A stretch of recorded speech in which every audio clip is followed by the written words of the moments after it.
नमस्कार दोस्तों, स्वागत है आपका हमारे यूट्यूब चैनल पर। तो मैं इस वीडियो में आपसे जितने भी जो सवाल हैं 2019 की जो दिसंबर में हमें टीचिंग एप्टीट्यूड से पूछे गए हैं, उनके बारे में जो सवाल हैं वो यहाँ पे हम शेयर करेंगे। तो जितने भी सवाल हैं, चाहे वो 2019 के हों या उससे पहले के, आज तक के टीचिंग एप्टीट्यूड के जितने भी हमारे पास सवाल आए हैं यूजीसी नेट की परीक्षाओं में, तो हम उन्हें यहाँ पे सॉल्व करेंगे। इससे क्या होगा कि जो सवाल रिपीट होते रहते हैं, थोड़ा बहुत सेम टू सेम तो नहीं होते, पर जो कॉन्सेप्चुअल होते हैं वह रिपीट होते रहते हैं। तो उससे हमें जून 2020 के लिए थोड़ा मदद मिल सकती है। तो ये एक सीरीज़ है, अभी 10-10 क्वेश्चन के जो वीडियो बनेंगे। तो अगर आपको यह देखनी है तो चैनल को सब्सक्राइब कीजिए।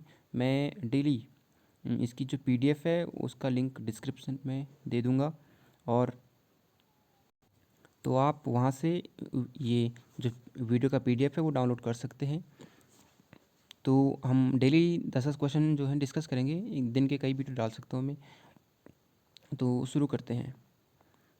तो ये 2019 का जो सवाल है ये पूछा गया है कि नीचे दिए गई दो सेटों में ब्लूम की वर्गीकी के अनुसार अधिगम के विभिन्न स्तर दिए गए हैं, जबकि सेट 2 में ये है। तो आप क्वेश्चन पढ़ लीजिए। क्वेश्चन में ये दिया गया है कि स्मृति स्तर, अवबोधन स्तर, विश्लेषण स्तर और सृजन स्तर। तो हमें यह मिलाना था। तो जो इसका राइट ऑप्शन है वह है ऑप्शन नंबर डी। जो स्मृति स्तर है उसका जो सही मिलान है वो है सूचना अनुसरण करना। ठीक है। बी का जो है वो है दो दी गई संकल्पना उदाहरणों की पहचान करना। विश्लेषण स्तर का है कि सूचना का कई भागों में पृथक्करण। और सृजन स्तर जो चौथा स्तर है उसका है दूसरा, कि नए विचारों को उत्पन्न करना। तो जो पहला सवाल है उसका आंसर है डी। दूसरे सवाल की तरफ बढ़ते हैं। दूसरा सवाल है नैदांतिक मूल्यांकन से सुनिश्चित होता है। तो नैदांतिक मूल्यांकन से क्या सुनिश्चित होता है? तो जो इसका ऑप्शन दिए गए हैं, पहला है अनुदेशन अनुदेशन के प्रारंभ में विद्यार्थी का निष्पादन। दूसरा है कि अनुदेशन के दौरान अधिगमन में विद्यमान समस्याओं के कारणों और उनके समस्याओं का समाधान।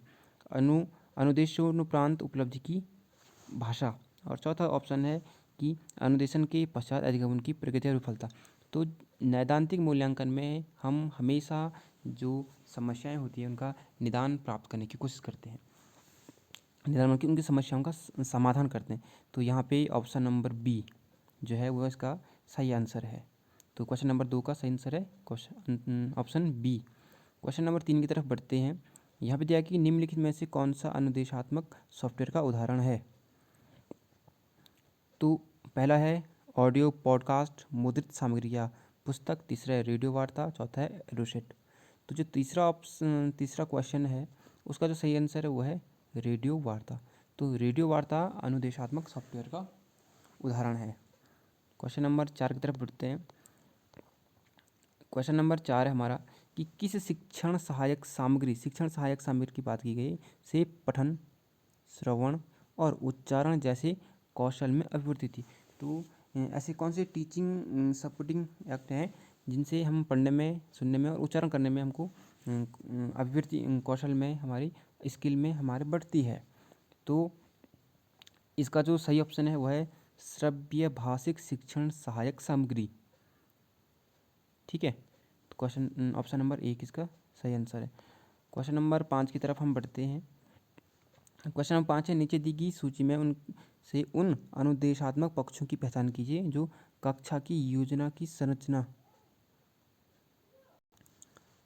कक्षा योजना की संरचना का अंश है। सूची में नीचे दी गई विकल्पों की अपना उत्तर चुनिए। तो विकल्प नीचे दिए गए हैं और पहले ये हैं, तो आप इन पहले ऑप्शन को पढ़ लीजिए। पहला है विद्यार्थी का ध्यान प्राप्त करना। ठीक है। दूसरा है कि विद्यार्थी का पूर्वकालिक ज्ञान। तीसरा है अधिगमनकर्ता के उद्देश्य के बारे में सूचित करना। चौथा है अधिगमन की पूर्व अपेक्षित के रूप में सूचित करना। ग्रंथालय के पठन सामग्री की उपलब्धता की जांच करना। और छठा है कि वांछित उत्तर प्राप्त करना। सवाल पूछ रहा है कि कक्षा योजना की संरचना का अंश है। ठीक है, तो इसका क्वेश्चन नंबर 5 है ये। तो इसका जो आंसर है वो आंसर है बी, 1, 3, 4 और 6।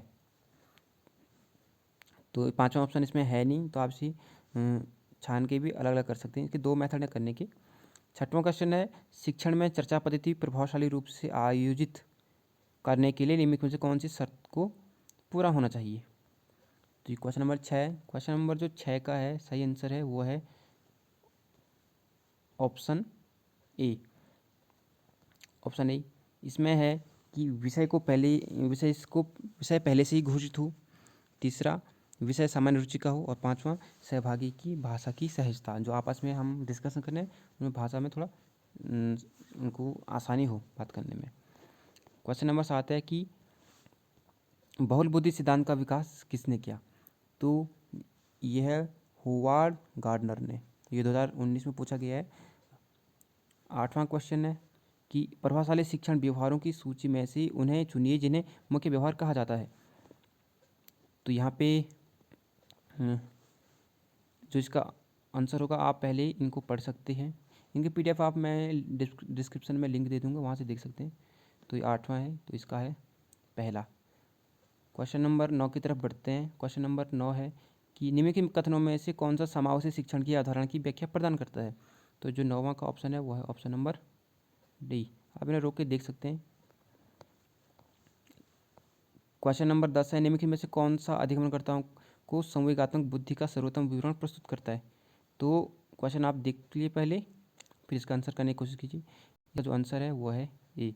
मैं अगले फिर 10-10 या 20-20 क्वेश्चन के डालता रहूँगा और इनकी PDF आपको मिलती रहेगी। तो अगर आपको ये वीडियो सही लगा हो तो चैनल को सब्सक्राइब कीजिए, ताकि मैं जितने भी यूनिट हैं 10 यूनिट हैं उन सभी के क्वेश्चन इस पर डिस्कस करूँगा और उनसे रिलेटिव जो टॉपिक्स हैं मेन टॉपिक 2020 जून के लिए उन्हें भी देता रहूँगा।